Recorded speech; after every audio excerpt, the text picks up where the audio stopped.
Thank you very much, Christian. Thank you very, very much for the organizers to have me here to be able to speak. I will talk today about a definition, more or less. I called the talk "The City as a Proto-Typologie," and that is important in the regard that a proto-typology, as I call it, in contrast to a prototype, represents a seed for a configuration in a permanent state of evolution. Prototypologies are open to change and adaptation. In this light, I see cities as an open and flexible system that react to their local and immediate setting, even so they operate on a global scale. In that sense, and we talked about a lot in the last couple of days about models, I think personally that a prototypology, and I want to introduce this term as a discussion, is not a model, but a transient phase of an evolutionary space, and therefore always ahead of its type. So what I want to promote is that we as planners and architects have to think to design not models. Models are usually closed-up systems, but we have to start to design open processes which are ahead of what we conceive as the present, which brings us back to the idea of a future city. But usually, when we look around constructions worldwide,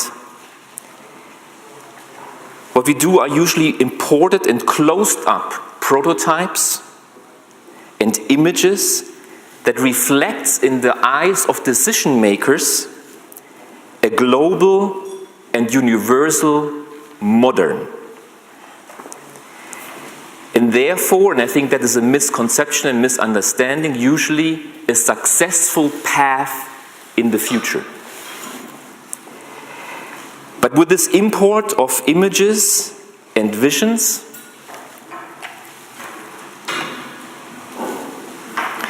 building materials like, for example, concrete and glass and steel are also associated with this term of modern, and in that sense become a universal representation of what I would like to call a copy and paste urbanism. What that leads to, I can give you a small example from the realm that I worked for in the last couple of years, is that African cities today, when they talk about development or when African cities talk about being modernized, usually these images are imported from different places around the world into a local setting, which usually makes no sense. Buildings like this one, right now, mushrooming all around Eastern Africa. Eastern Africa, for architects, I would describe as a paradise to plan in. So, for example, countries like Tanzania, countries like Kenya, countries like Sudan, usually have temperatures or climate conditions which, also in the case here in the Highlands of Ethiopia, do not go beyond 30 degrees Celsius maximum, and usually are also not dropping down lower than 10 degrees Celsius in the nights or in the rainy seasons. Therefore, what we heard yesterday from Hans-Jörg Leibundgut is actually that in those places we would not need to equip these buildings with technology. Cross-ventilation, open airflow would be just fine. But now what happens if we import these images from Dubai and Shanghai into an urban context of Ethiopia? Sun radiation in the highlands of Ethiopia being close as what we have realized yesterday at the height of the mountain, around 3,000 meters, make that these glass facade buildings are heating up behind their facades like pizza ovens. And what is the response of us architects and engineers? We put in even more technology. All of a sudden, an absurdness is happening that in the countries or in areas in the Eastern African context which would not need to put in technology as air conditioners, the only chance we have to cool down these buildings, because they are planned in such a bad way that you cannot open any window, is to put in an air conditioning. I lived for 3 years in Africa, and I can tell you more than 1/3 in the mornings where I woke up, I had no power. And you know why? Because of that. Because of bad planning of architects.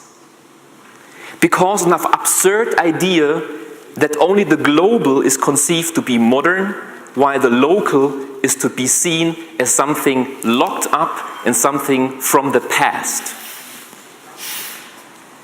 So what we're trying to do, or what we tried, and hopefully continue to try with the colleagues from Ethiopia in the school, is to understand or to kind of promote ideas of how a reverse modernism can happen. I would like to call this reverse modernism that we take ideas and experiences that we find in the so-called South, the so-called undeveloped areas, into our research, for example, at the FCL in Singapore and the ETH in Zurich, understand the mechanisms, and more or less promote ideas, technologies which are locally based and are, in the sense, a proto-typology, that means open for further development. So instead of bringing closed-up prototypes, models, and model towns to the south, I would like to show you in a very, very small example that we're doing right now, how maybe we can start to learn from the south, develop something in the north, and apply it also in the context of the so-called north.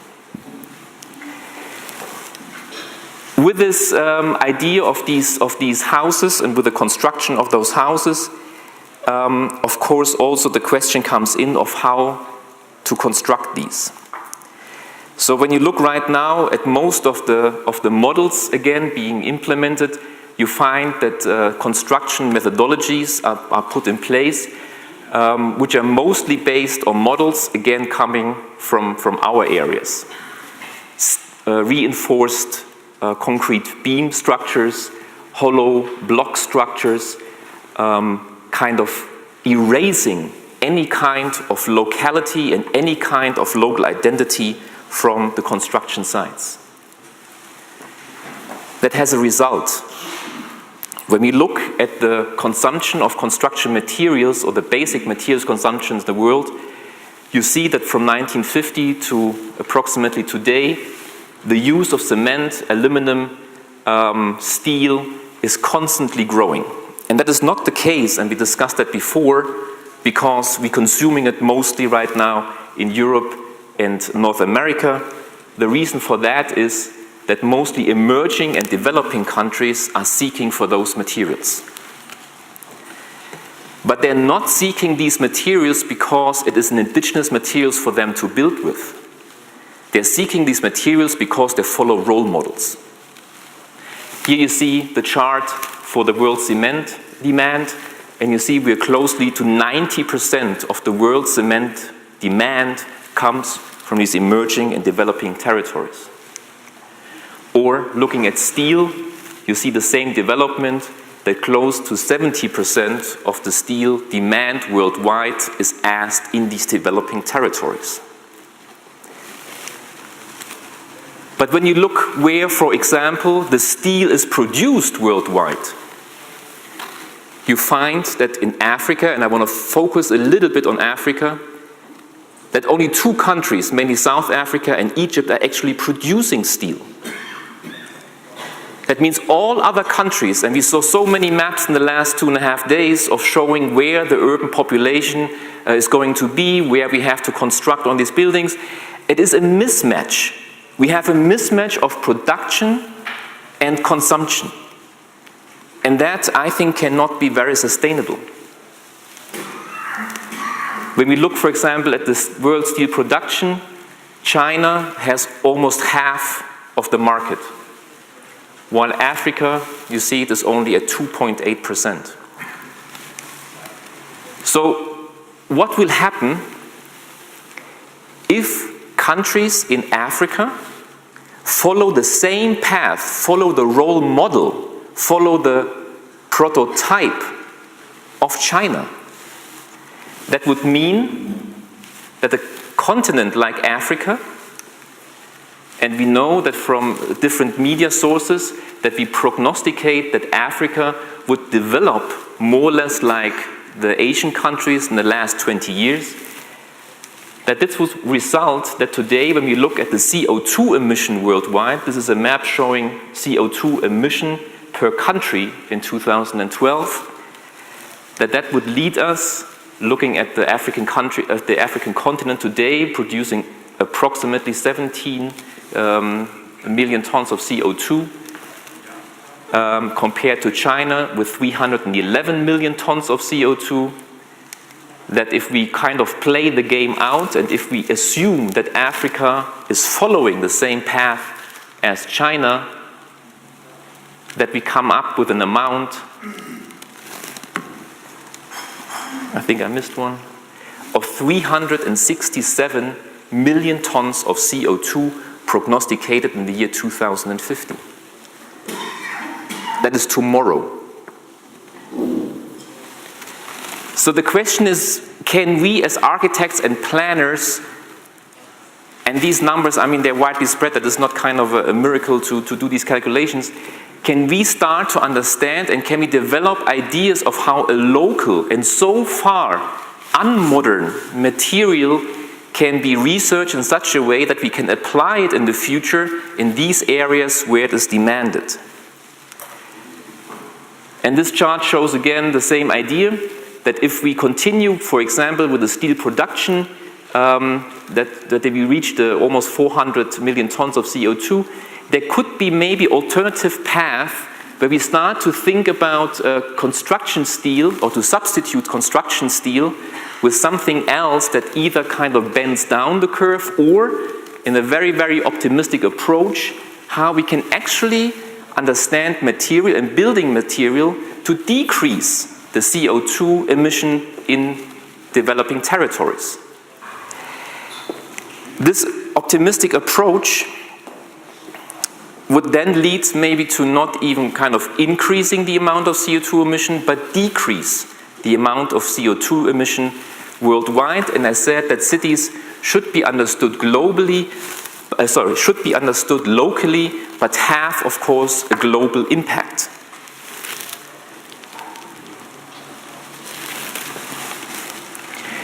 We are based in Singapore with our laboratory, and I said many times before, and it's funny that I think this map we saw already in kind of different variations, the density map right now of population. You see that with that density map, you can also almost one-to-one overlay a map of the so-called developing territories or countries today.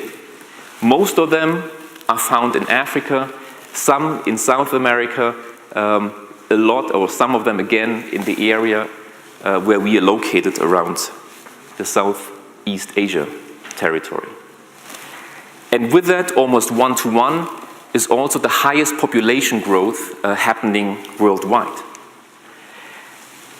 And with that, almost one-to-one along the equator belt, we talk about the tropical zone. But the tropical zone has a great advantage, that it is growing a material, or a building material I would call it, which so far was not on our agenda as a processed material, which is bamboo. You see here the natural habitat of bamboo, mostly concentrated again in Africa, South America, and the Southeast Asia region. And bamboo has one incredible property which we are, as architects and planners and constructors right now, very much interested. that is this capacity of tensile strength. Bamboo is a very strong material. And as seen in the BBC lately, an article saying booming bamboo, the next super material, we are trying to understand these characteristics and the properties of such a renewable and growing or organic material and making it available for the construction industry. Bamboo is a grass. That is actually the secret behind its fast growing. We heard from Stephen this morning that after a cycle already of 5 years, you can harvest bamboo and make it available as a building material.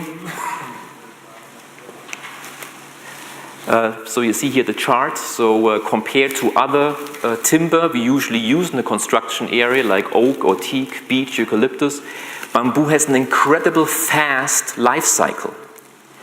And you don't have to replant bamboo. As it is a grass, and you know it from mowing your lawn, maybe at home, your lawn is growing back without any other measures. That means after 5 years cutting bamboo, the sprouts are coming out of the ground again and regrow.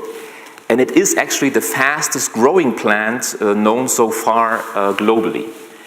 That is also the fact why it is binding so much CO2. In order to grow in that speed, bamboo needs a lot of CO2 in order to be capable of its growth.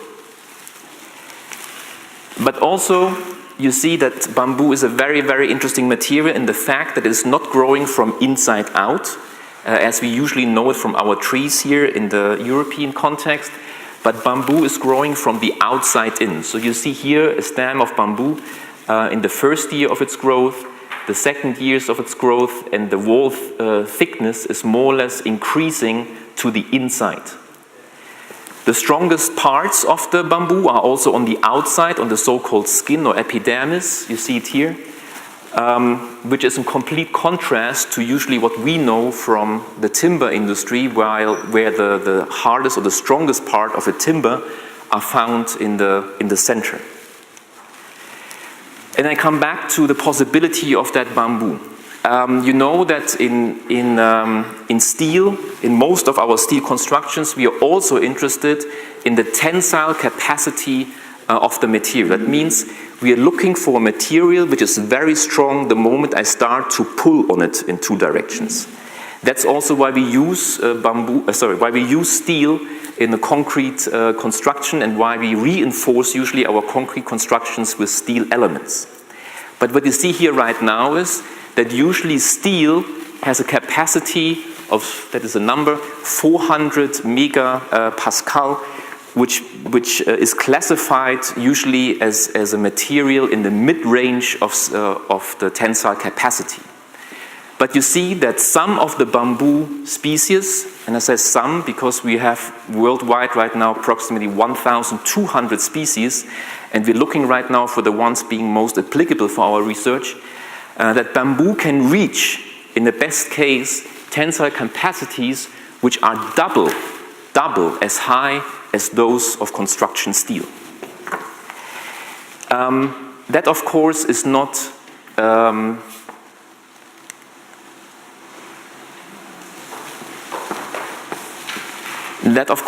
the only fact, but giving the fact that bamboo, and you saw it in those images, is a very porous material compared to steel, it also means that the strength compared to its weight, it is a big advantage in the factor almost of 5 compared to steel in terms of weight.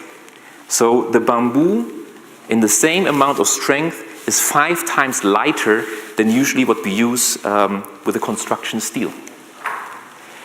Plus, and that comes to it, what we call the specific strength. So when you put together the density and capacity, you come to a specific strength of so-called 560 MPa, which is compared to carbon, and you know that carbon became a new kind of superfiber as well, being used in the industry for airplane industries or in the car industries right now.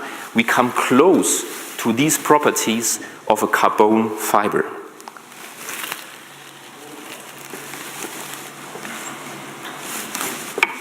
So we are interested right now to combine this capacity of bamboo with a so-called modern building material like concrete. Concrete, as you saw, is the most used building materials right now worldwide, especially also in our so-called developing territories. And they were, of course, we're not starting this research just out of scratch. There were, of course, tests done starting in the 1950s, 1960s in the US, and recently also in Brazil, where the bamboo is growing, to now start to use bamboo as a reinforcement system, so putting it together as a reinforcement bar and putting that into concrete beams. These tests done by Professor Javami in 1995 in Brazil showed that a concrete beam, as you see it here right now, in a laboratory condition, that's very important, in a laboratory, or is able to cape 400%, so 4 times more forces than the same beam would have been able with a steel reinforcement bar inside. That is due because the tensile capacity of bamboo is much higher than the one of steel. But, and that's why I stressed the fact that this is a laboratory condition, and here you see different applications also for this bamboo. The laboratory condition is very important to understand because bamboo is a natural material.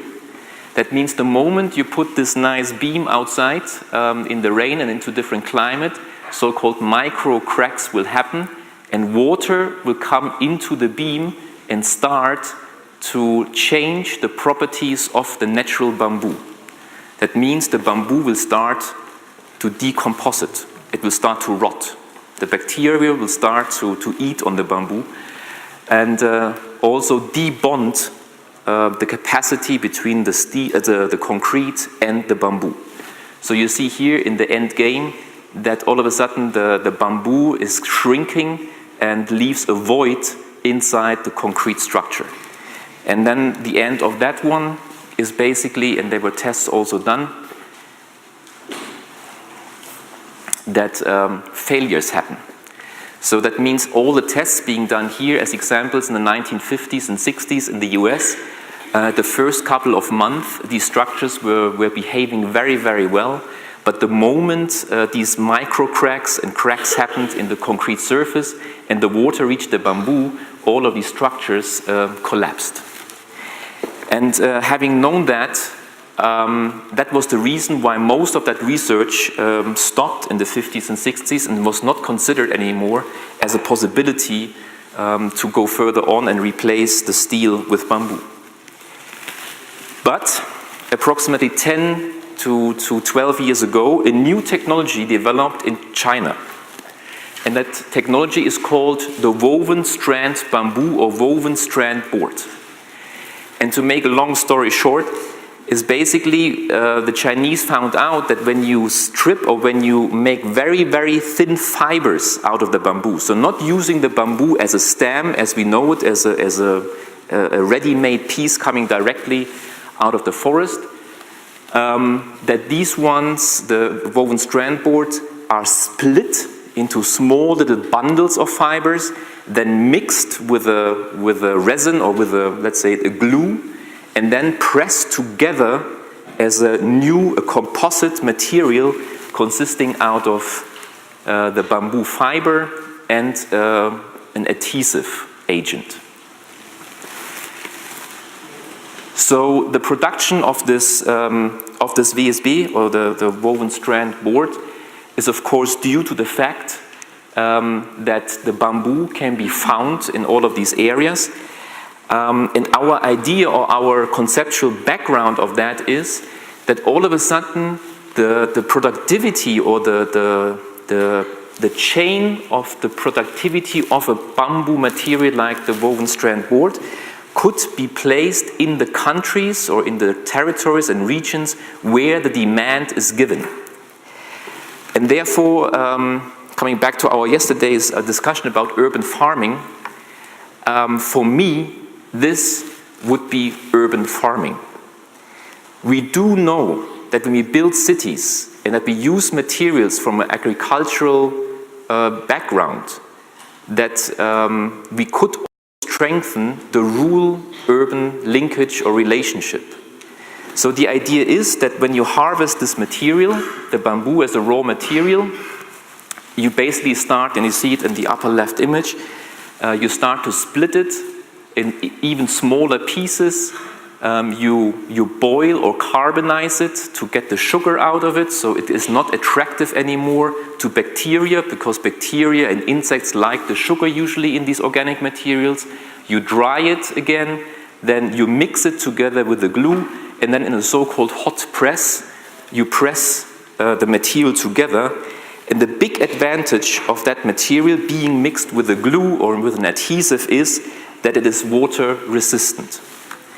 So you see here the finished product. You maybe can recognize again the small bundles of fiber which are produced. It's a very, very dense material. It is compressed with a hot press. It is water resistant, so we do not have any problems anymore when the water comes to the micro cracks in the concrete. Plus, because the sugar is taken out of the material, that we make sure that bacteria and other insects are not interested anymore in eating it. We're doing right now in Singapore quite extensive tests, so we're trying to understand what is this process, so from a natural bamboo to a boiled bamboo and a so-called carbonized bamboo, and you see also the change of color, that a natural bamboo is still almost white because the sugar is still inside the fibers. The moment you start to carbonize the sugar or boil the sugar with heat, you know from cooking, the sugar gets dark or brown, and that's also why the difference in color appears as more you cook or carbonize the bamboo, as darker it gets. So right now, we're doing these tests. We're doing extensive tensile tests. So you see here the bamboo, the natural bamboo, in tensile machine that we're using together with our partner at NUS in Singapore, and trying to understand the charts of the tensile capacity. So you see here our test specimens. You see here how they are prepared for the machines. Again, you see here how we place them into the machines to make sure that we get the right results. We also, you see the funny shape that is necessary in kind of a bow, because you have to make sure that the machine is not destroying the fibers on the outside, which will change your test results. We do the same as with bending, so we're not only testing the tensile strength in the fiber direction, but also the bending capacity of the bamboo composite. And basically, you see here the failure then, so you pull on both ends as long as all of a sudden you get these fractal splits of the material. And right now we have graphs, or showing graphs, that basically our initial assumptions are correct, that with the process we can keep the strength of the material as we like. The same we do with compressive strength, so basically we put blocks into the machines and press on both ends, so we are also interested in understanding the compression capacity of these tests. You see again, they start to fracture, so we have shear failure in these elements, we don't have actually failures in any other, and we get very interesting results out of compression. You see here that the curve is going up, so that means compression is fine, and then we get to a point where certain fiber bundles fail, but the material recovers. So when you start to press again, the material has the capacity, because other fibers are taking over right now the action, that we have very interesting curves showing that bamboo is such a flexible material, and you know it also from these images from construction sites where it's used as a scaffolding, that bamboo is such a kind of living material, that these ones would help us a lot in terms also of earthquake resistance in these composite materials. We do bending tests. So basically, you see here that is again a beam, a bamboo beam, and we press in the middle to it to understand what the bending capacities of that is. That's also an interesting fact that we realize in these tests that we don't have problems with cracking, so it only appears on the lower end, but because the material is so flexible that the upper part of the beam is still intact, and remember the graph, that you can take still capacity, load capacity, even so the material is not failing in an instant.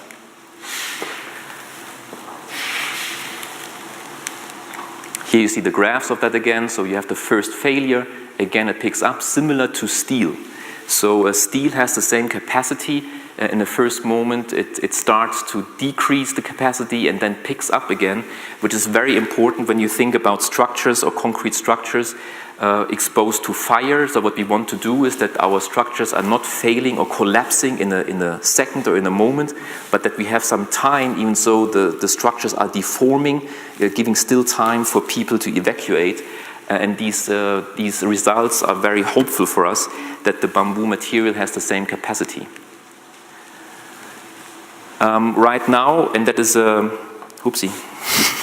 and that is quite a difficult task. We extensively travel to China. I mentioned that China developed this technology, and that is a very interesting thing because what we are doing right now is espionage. So we're going into companies in China and trying to find out how they do it, because we don't have this knowledge right now in our so-called developed world. We don't have the machines. We only can get these machines to produce the woven strand boards in China. And also we are right now proposing to our partners in Singapore to start the first, what we call bamboo laboratory, but we found out that's the wrong word. We have to use it now as a high tensile capacity fiber laboratory to install that in Singapore. And it is a very interesting fact because our partners in Singapore, remember when I said in the very beginning that these local materials are usually understood and connected to an outdated technology, to the past, to the unmodern terms. When you mention the word bamboo right now in Singapore, the people are not very much interested because they think that why should we even conceive doing research in bamboo? That's the past.